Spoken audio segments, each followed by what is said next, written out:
Welcome to Published, a podcast by Greenleaf Book Group, where we'll discuss the ins and outs of the publishing industry, from writing a book and finding the right publisher to gearing up for a book launch. And now, here's your host, Greenleaf Book Group CEO, Tanya Hall. Welcome back to Published. Today, we're diving into one of the most important and sometimes daunting parts of writing a book, outlining. Taking the time to build a great roadmap before you start writing your manuscript will keep you focused and could save you hours of revision down the road. Today, we're joined by Stacy Ennis, a best-selling author and book coach who helps authors turn big ideas into powerful books. If you've ever stared at a blank page wondering where to start or found yourself stuck halfway through a draft without a clear direction, this episode is for you.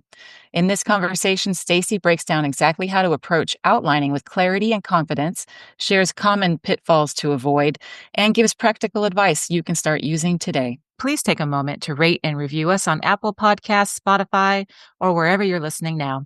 It means a lot to have your feedback, and it helps us to make sure we are answering your publishing questions. Now let's dive into the interview. All right, Stacy, welcome back to Published. Thanks, Tanya. I'm excited to get to have this conversation with you. I am too. It's great to see you again. So for those who aren't familiar, perhaps start by telling us who you are and what you do. Sure. I am a location-independent entrepreneur. I live in Portugal currently. This is our fourth country that we've lived in outside of the United States. And what that means is that I can be anywhere in the world. And it's also enabled me to grow a remote team under me, which has been really exciting. We're in the US, Portugal, and in South Africa, our small team. And we support authors in their book writing process. So while a lot of people out in the publishing world will offer end-to-end solutions for people that have a book idea and take it to market, we really niche in the book writing process and specifically on the author journey. I'm also a book strategist, so I help people align this book that's within them with their big vision, help them uncover what the right book for right now is. I call it their catalyst book, and then provide the coaching and accountability to help them get their first draft done. And speaking of that first draft, that's our focus today. So we are digging deep into the world of outlines, and that might not sound like enough to support an episode, but listeners, you're about to find out that it is. So Stacy, I have my own story about outlines, which I'll get to later in this episode, but I'd love to hear from you why you think an outline is important for an author. I cannot wait to hear that story. Outlines, I think, are way more important than people think. And in fact, when I work with authors, we spend between 1 and 2 months on the outlining stage, which at first, when people hear that, they're like, what? What am I going to do for all that time? Really consistently working through that. And I take people through an iterative process, which we can talk about a little bit more later. But there's a couple things to think about when you're thinking about your book outline. One is it is your roadmap. So in the publishing industry, there's this really well-known abandonment point around 20,000 words. Tanya, I'm sure you guys talk about this a lot at Greenleaf. And it may be for you, it's a little earlier, you as the listener, or maybe it's a little later. But at some point, your energy is going to start to wane. Your self-talk's going to get really loud. And you're going to find lots of excuses to not sit down and write. And that's when having a map for yourself that you can literally check off and come to and say, okay, where do I need to go next? Where do I need to go next? Is so, so important. The other thing is that putting in the time and energy to fully vet your core message, deeply understand your one reader, clarify your book high-level structure, build out a detailed plan for each chapter. Now, mind you, that changes sometimes because a book is a discovery process, but at least to give you a map, it is so critically important. And it also allows you to be more creative. A lot of people think that an outline will stifle their creativity. It's the other way around. Creativity flourishes within containers and within boundaries. So when you give yourself at least some container to work within and some boundaries around your play, it enables you to focus and actually have creative productivity and get this book done. You said so many interesting things there to unpack. I'm making mental notes to come back to a few things. I'll quickly tell you my outlining story because it plays into exactly what you just said. So I probably, like a lot of authors, thought, well, I'm a subject matter expert and God bless the editor from Greenleaf who was assigned to work with me, but I was just like, I don't need your help. Respectfully, I speak on this all the time and I'll just do it. And he was like, okay, Tanya.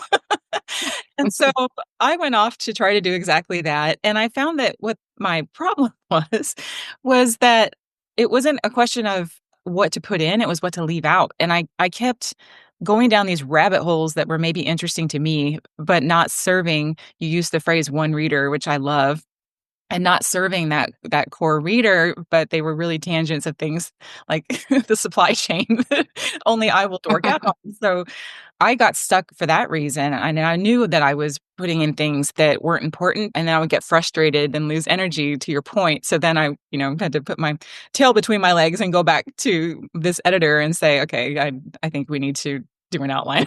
And then we did this incredibly detailed, like micro outline, which is what I needed. And to your point, then I could pop in whenever I had the time or the motivation or the discipline to write certain sections and finally get the book done. So that's probably something that you experience a lot. Yeah, I love that story. And I'm sure there's a bunch of people feeling really seen right now because probably they've gotten into their book writing process. And what unfortunately often happens is that people think they're the problem. They think that like they just can't do this when really they didn't probably put the time on the front end to really deeply understand this book and their reader and their vision and get the book planned. And so they kind of are figuring it out as they go and having that scope creep issue, which is what you just talked about, where this book starts to balloon and balloon and balloon. Part of the job of the outline actually is to identify scope creep issues where you're trying to write like 8 books in one and you end up with these really shallow chapters rather than going really deep and creating a meaningful book. What's cool about that process, too, is that a lot of the authors I work with will end up with a big bucket of their future books. So they get their book outline, but they've also built out high-level ideation for 3 other books that now they realize that there was enough content that didn't fit in this one that they're looking at, okay, maybe my next book will be this. But that's also part of this whole journey is getting that clarity before you get into it and lose steam running down these like side trails rather than staying on the highway to get the book done. Yeah, so let's dig into that a little bit because you talked about knowing your one reader. So I'd love for you to talk about that concept. And then you also said the right book right now, which I'm hearing people often have, yes, lots of potential books. How do you help them hone in on those two things? The concept of the one readers is widely used within this industry. I specifically pulled this from Stephen King, his book on writing. I don't know if you've read that, Tanya. Now, he writes fiction, obviously, but in his book, he talks about writing for his wife. So his wife was his one reader. This is the person that when he wrote his book, he thought about this woman, his wife, and he made decisions around his storytelling for her. Nonfiction is a little different, of course, because we're not writing a story in that sense. But when you think about your one reader, you should be writing to one reader that is representative of a larger reader group. And I like to help people drill down with specificity of exactly who that is. So we create essentially a marketing persona for this one reader. I guide them through this reader persona worksheet, which we then take and craft into a short narrative about this one reader. And this one reader should also align with their vision. That's actually just backing way up. We start with vision. So all these things kind of cascade from that. But when we're thinking about that one reader is also likely the person you'll solve problems for as a consultant. It may be the reader you inspire through your social impact work or you sell to in your wellness company. Those things should align. And then to your point on the right book for right now, if we were to look at our current state and our vision on a trajectory, and maybe we have 3 books or 4 books or 2 books that we know we want to write. A common example that I get is, I want to write a book about my subject matter and I want to write a book about my life. Which one do I do first? So we're often asking the question of sequencing. So if I were to put, point A here and point B my vision, what is the book that will help me get closer to that vision now? And how can I sequence my ideas in a way so I know, okay, I'm going to write this book first Oftentimes, that is the business growth book. That usually makes the most sense for people if they have business growth, brand growth, or social impact goals. That's often what they end up writing first. But it feels good also, I think, to people who really want to write that personal book to at least have a plan for it. So maybe the right book for right now is the one that will grow my business, brand, or impact.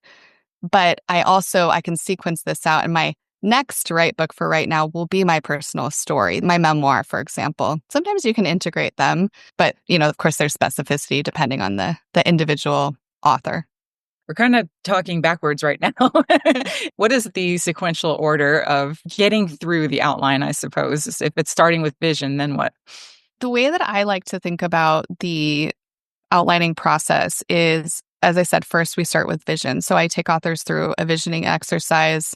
I ask them to go somewhere away from their normal everyday. I have some prompts that I ask them to journal about and really invite them to think deeply about their future. So it's their 1 year, their 5 year, and their 10 years out. And I like them to, if they can, spend at least an hour doing this, which sometimes means they may sit in silence for a little bit of that time.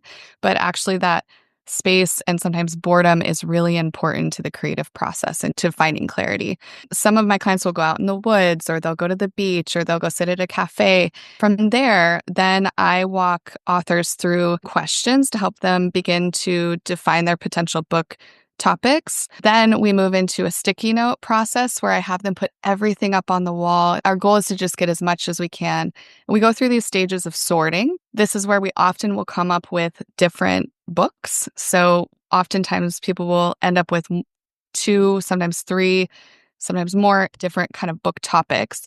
And then I will walk them through a process to start to refine. Sometimes we end up building out 2 into a high-level outline on the wall, but oftentimes it's really clear what that one book is, and we build from there. And then from there, I ask them to spend 2 weeks, generally, thinking, reworking, adding to, moving this outline around, and we're working to get a high-level chapter, not structure yet, but just the idea of what those chapters will be.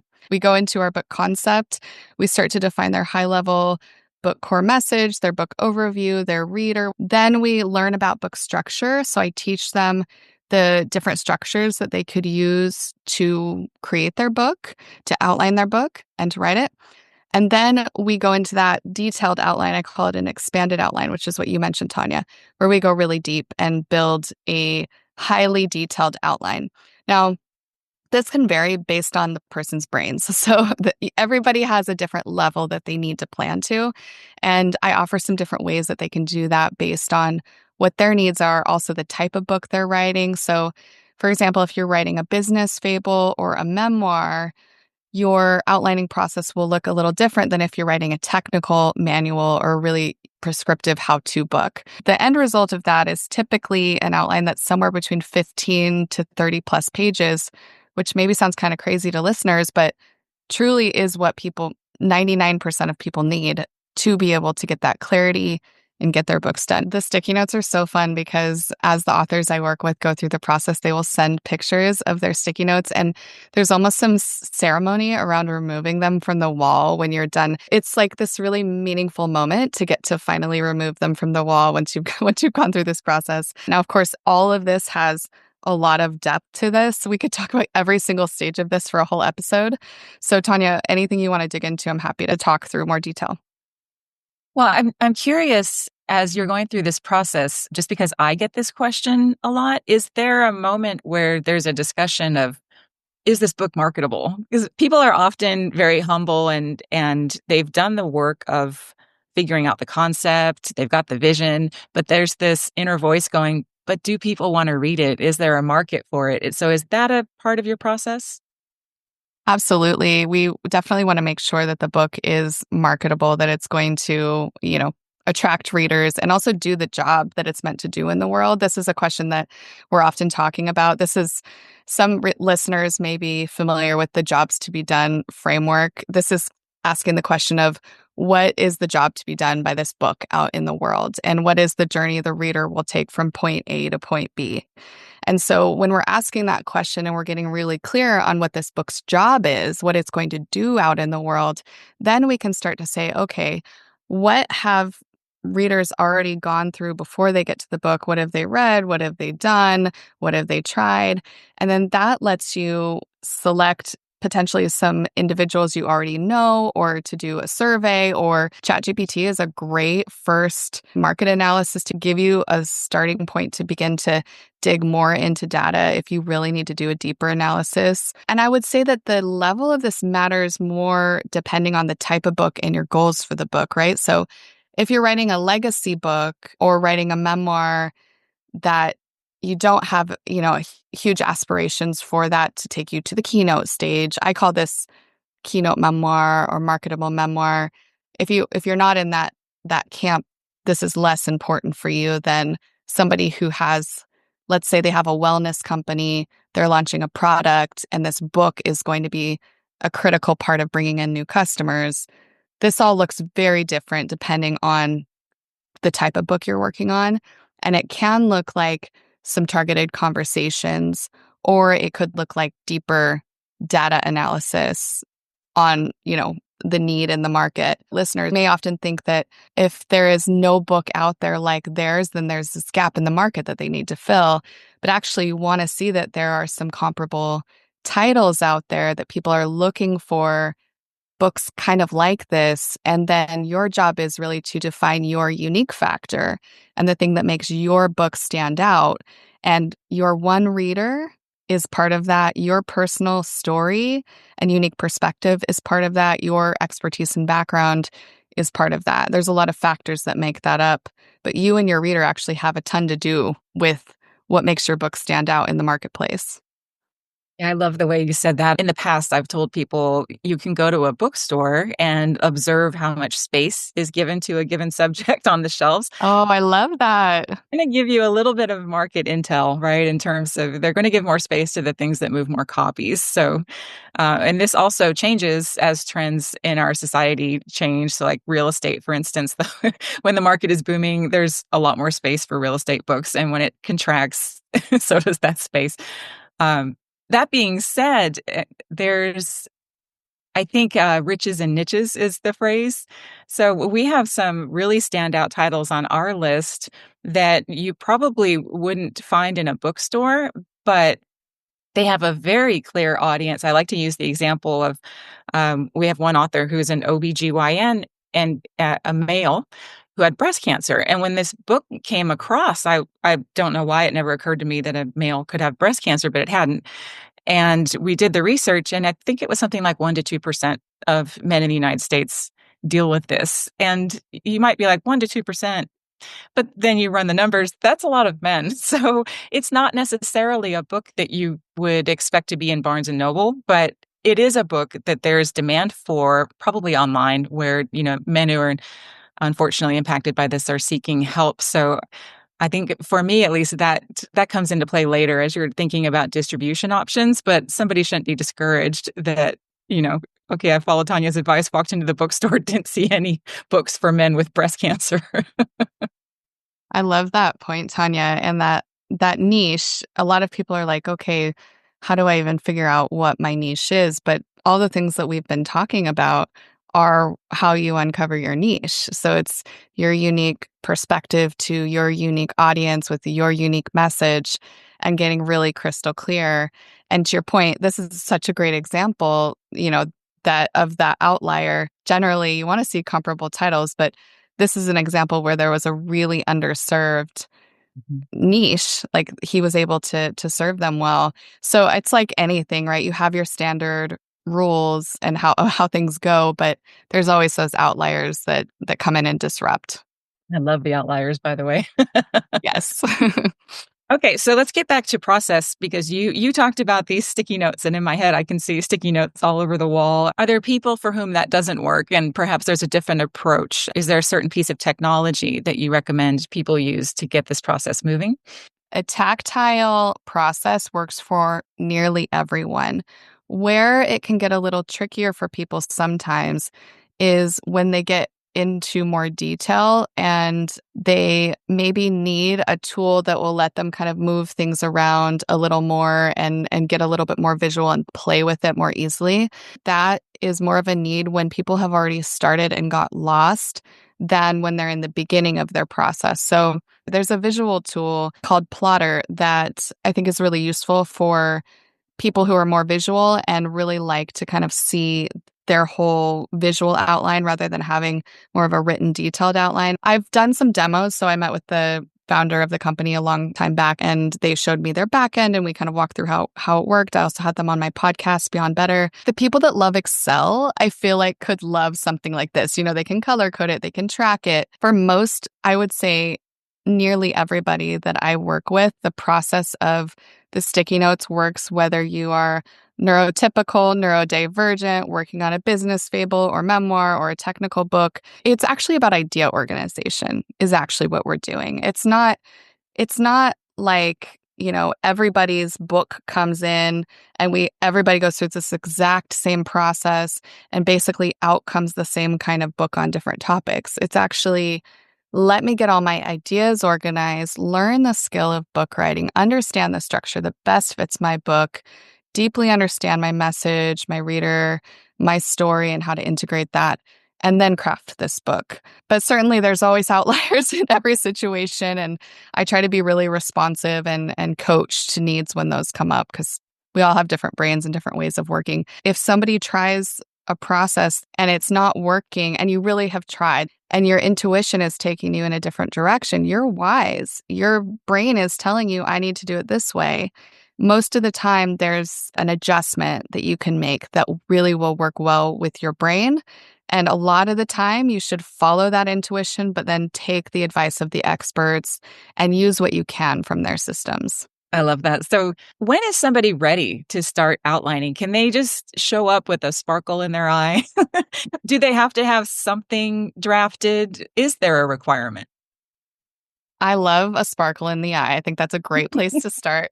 Um, I actually don't think you need anything at all. I've run workshops for audiences ranging from, 10 people to 200 people, where they walk in the door and they saw at this conference that somebody's running a book ideation workshop and they had no notes, they had nothing walking in the door. And I remember this one workshop I ran, this was several years back for QuickBooks Connect, which is such a fun conference they do for people in the accounting profession.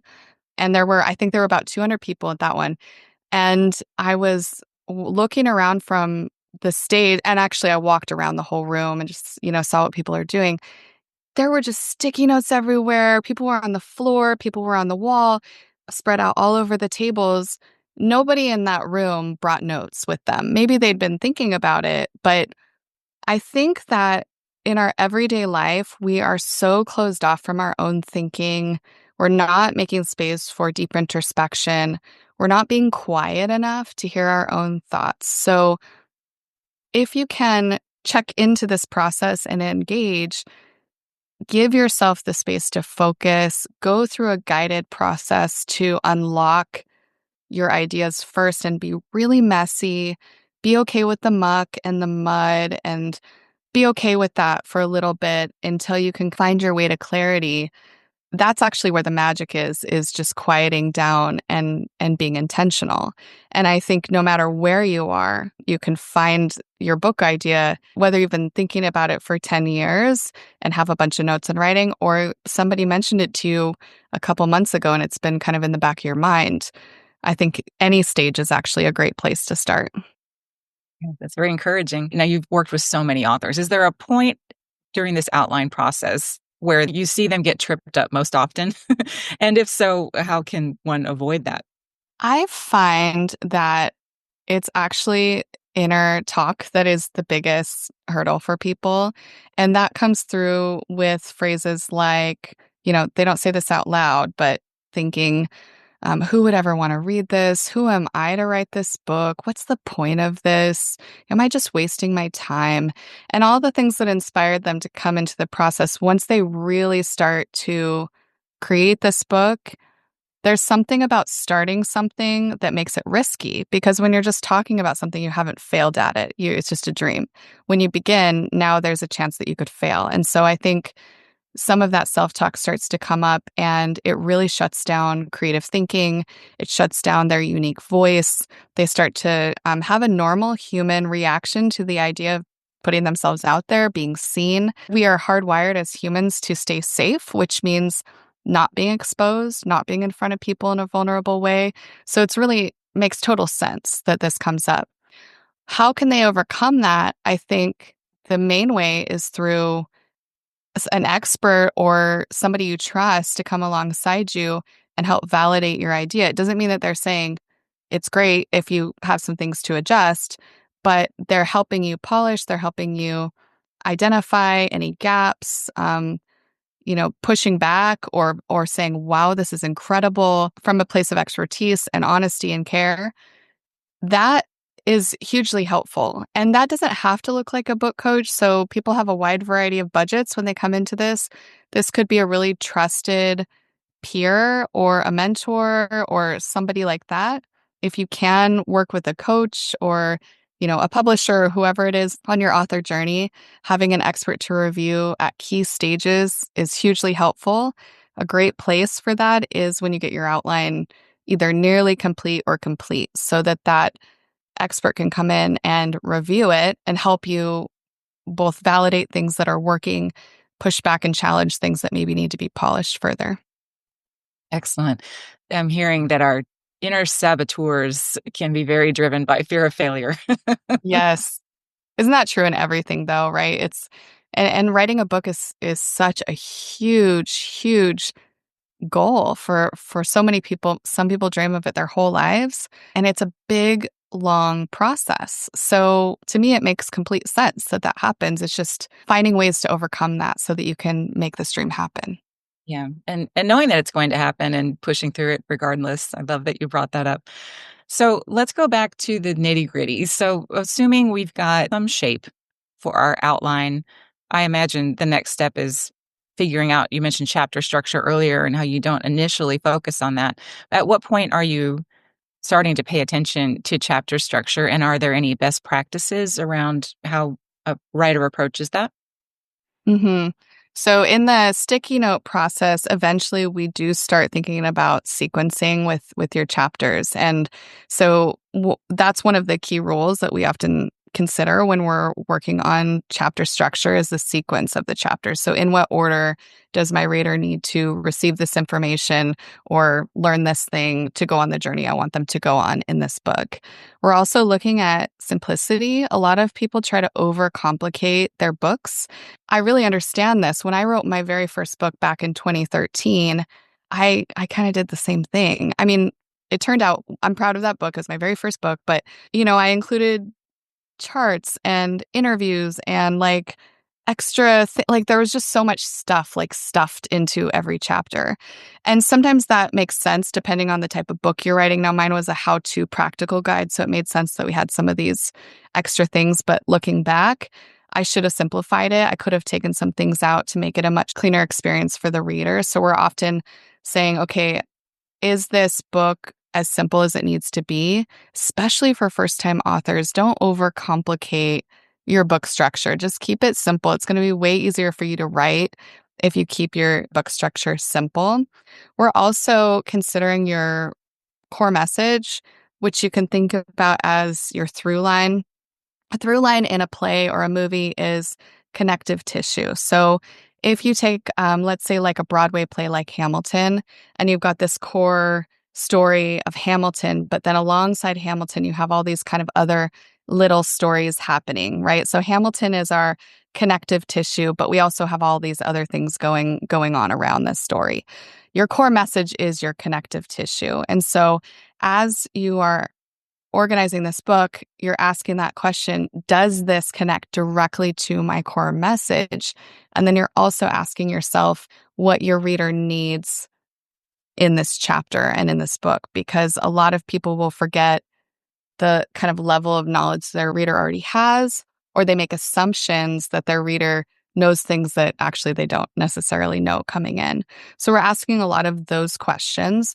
We're also considering flow in writing. So there's the through line of your book as a whole and how that core message is your connective tissue.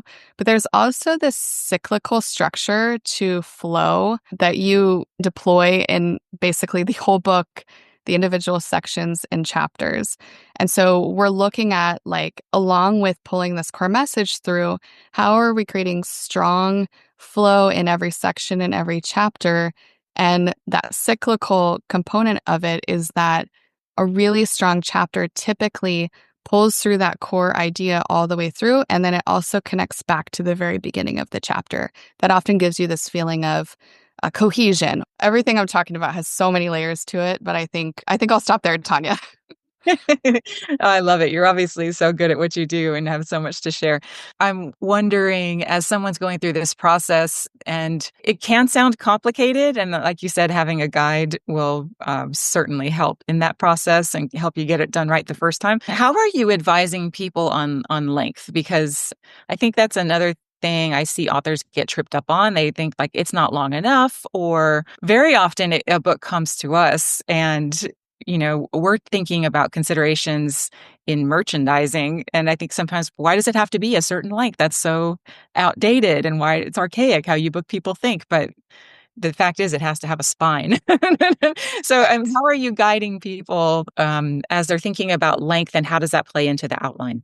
It's definitely something that we're talking about as they're writing their drafts. I typically tell people to aim for about 4,000 to 6,000 words per chapter. And that for most people is a good goal that will get them to around that, 50,000-ish word mark for their book. However, in the first draft phase, I tell them not to worry too much, because there's two types of first drafters. There are the ones that write really light and they end up with like 20 or 30,000 words for their first draft. And then there are the ones who write a lot. They write like 120,000 words for their first draft. And I find that either one is just fine as long as you have good editorial guidance on the other side. What I always tell authors is that nothing else can happen without the first draft. It is the absolute minimum that has to get done for this book to get out to market and for you to have the impact that you want to have through this book, whatever that big dream is that this book will help make happen for you out in the world. And so I'm trying to remove as many mental hurdles. So it's nice to have guidelines, but if you go into something and you get really hung up on like, I only wrote 3,700 words for this chapter, and I think my draft's only going to be 30,000 words at the end, that can be a real barrier to even being able to get that first draft done. So if a listener tends to be on the light side for the first draft, I would really encourage you to have a good editorial partner that can come in and point out, give you good, strong, specific suggestions of places you can flesh out. Some easy ways to do that are integrating storytelling, integrating data, but not just data points, actually telling the story of that data. So interpreting a case study and really putting it through your lens in a way you want your reader to understand it. One data point can become a really compelling narrative. It could be adding more details. So if your book has heavy storytelling, it's maybe more of a narrative nonfiction book. Integrating sensory details, scene setting, some of these things that maybe you're just a fast writer or a light writer in the first round, your second draft will have a heavier lift in the sense of really like putting meat on the bones. So, I'm gentle with this, Tanya, because I am so mindful of the fact that there's so much internal hurdles that people have to overcome. I want to give good guidance, but I also don't want people to feel restrained. This is where the editors are magical heroes on the other side, because they can help bring this draft from good to great and marketable. Like those are the people that work the magic and can really help you with either expanding or, trimming, or, if it maybe has less need, to really kind of refine it and get it ready to publish. I love the way you set that up. There's an expectation then that you will have multiple drafts. Yes. And I think that's reassuring, right? Because you don't have to get hung up on creating the one perfect draft. right out of the gate, I'm hearing that it's perfectly okay that you start out with something that's probably pretty bare bones and then go back and add in your stories and your research or case studies and so forth afterwards, because I see people, to your point, get hung up on sort of accumulating all of that stuff on the front end before they even have an idea of if it will fit in the book. Yeah, or they'll sit down to write and then they'll spend their whole session, going down rabbit trails of research. If it's not natural and easy for you to pull in specific data, or maybe you have a couple holes and you know that there are things that you want to fill in the draft, leave comments to yourself in the draft. When I'm writing a book, I will set aside one day for hole filling for each chapter. So I'll write the draft and then I'll give myself one writing session to fill holes to the best that I can. And then I will leave comments for myself for the second draft and I'll keep moving, because it's like Dory the fish, just keep swimming, just keep writing. You just got to keep moving, keep that momentum flowing. Yeah, great advice. You mentioned earlier a type of writer, perhaps, who's been doing what they call pantsing, right? It's for people who aren't familiar with the term. It comes from the phrase "flying by the seat of your pants" and not really having a clear outline in mind. And you mentioned like that person may come to you completely stuck and understandably not knowing where to go from the pantsing that they've done. How do you work with that type of a scenario? First of all, if people can pants well, they're my heroes. I think they're amazing. It's just such incredible to me to be able to just like do that. For most people, that does not work very well. And what I find is most pantsers get stuck, first chapter, second chapter, third chapter, maybe. They get stuck at some point. I often get people that have made it halfway through. They get to that middle point and they're like, oh, I don't have any clue what to do from here. I do two things with them. One is I will often ask them to start with me from the beginning and just go through the outlining process with me. Then, after we get through those initial stages of sticky notes and the high level version on the wall, then we'll go to their writing. We will reverse outline their book, and then we will integrate that into this outlining process that we've done. This allows them, oftentimes they need to make major changes to the book. It's usually there's some structural issues, not always, but often. And it lets them see patterns, which is, we haven't talked about that much, but actually a lot of what this process is about is uncovering patterns. And so when they can both go through this beginner's mind process and reverse outline and integrate those two together, they can start to see patterns that give them a clear pathway to finish their book. I had an author come through my program years back. She had been in the shower, I think, and got this idea, which is like such a magical, like romantic way to come up with a book idea. Got this idea, just like so passionate. She went and she wrote half her book really fast. And then she got stuck, I think, at about 20,000 words. I think it's so great that rather than going, what's the point? Like, I don't know what to do. She went and sought help. And so we were able to work together. We did exactly what I just explained. And she finished her book and got it out. And it's now doing its amazing work out in the world. And that's a really hopeful message, I think, for any listener, just to know that whether you're hearing a story from Tanya and me that sounds similar to you, or you have a different situation, if you're stuck, or maybe you pantsed for a bit and now you're really like, oh, I don't know what to do. There's always a way forward, and a lot of times actually it's around a system or process that seems very methodical, or kind of like, there's like a system to it, but that can help you immensely uncover patterns and create this book that's meant to be created. I love that. Well, you've given us so much amazing advice and insight, Stacy. Anything else you'd like the listeners to know about the outlining process before we wrap up? I think just be open to trying things maybe a different way than you've done it in the past. We haven't really talked about today the varied ways the outlines can look. And some people might be listening to me talk about a detailed outline, or you with your outlining experience in really creating this really nuanced, detailed map. And they may be really bristling at that idea. It just doesn't feel resonant for them. Consider when you go into your outlining process that you need to plan to the level that your brain needs to be able to write. If in the past you've done little to no outlining and you haven't been able to write your book, that means that you need to take a different approach. But maybe it doesn't mean that you need to plan to the level that I'm suggesting. Maybe with your particular book, you write like mini chapter summaries to guide your writing process. Maybe you create a visual outline for your book. So there's a lot of different ways that you can approach this, but I would also encourage you to make the decision to the depth that you outline based on what you actually need, what your book needs, and not based on not wanting to do the work on the front end, because it really does pay off. It can be a book saver. I love that. And Stacy, where can people find you and learn more about your program, your books, all the wonderful things you do? I'm at stacyennis.com. I have a podcast called Beyond Better. I'm on Instagram and LinkedIn. And I have a 6-month program called Idea to Draft, where I take people through this whole journey. And yeah, you can Google me. I'm all over the place.